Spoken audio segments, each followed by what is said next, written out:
10-year Treasury yields continue to move higher as we recover from that Friday rally. We saw Friday yields got all the way down to 133, and today we got as high as 153. Now, we did pull back a little bit at the end of the session, getting us right around 150, but clearly the market has made a big jump.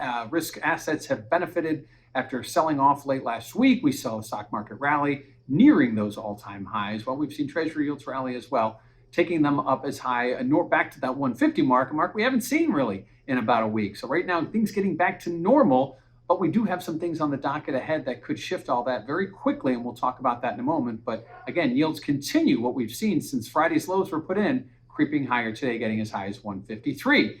Now, what does this mean for volatility? Well, if you check out that CVOL index over at cmegroup.com, you will notice that volatility has been coming off quite aggressively, and that goes against what we know and against what the historical norms, what we see, and that's as yields go up, volatility goes up, and as yields go down, volatility goes down as well. That has not been the case. Yields have been rallying this week, 20 basis points, and we've seen volatility come off pretty hard. Now we're back kind of near that range, sort of that the meaty part of that range, not near 160 and not near 140. That's kind of the normal range here. We did extend down to 133 briefly on Friday, but we did get back above it quite quickly. At this point, that 140 to 160 remains the range, and we're right in the middle of it. So volatility right now coming off very hard. Where is the growth going to come from? And that's maybe the concern that the market is watching as we see volatility go down and we see yields, while they are higher from Friday's lows, they remain stubbornly low historically. 1.5% is where we go out closing the 10-year note yield today.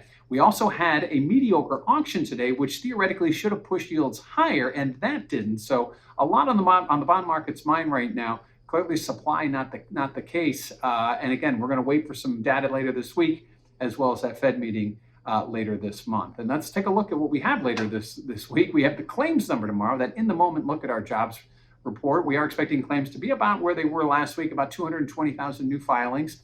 Not a bad number, but certainly want those numbers to continue to trend lower, something that didn't happen last week and likely won't happen again this week. Friday, we look ahead to the CPI number.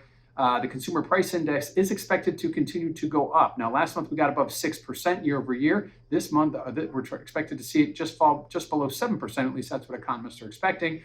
Clearly, inflation remains on the rise. And that should promote higher Treasury yields. We did see that for a while, and now we're not seeing it. So it'll be interesting to see how the market reacts if we do get that higher CPI. But really, the cherry on top of all this is going to be the Fed meeting on December 15th.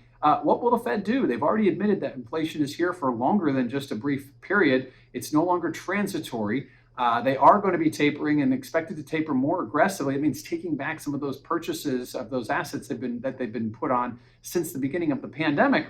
The real question mark here remains growth. Where's the growth going to come from?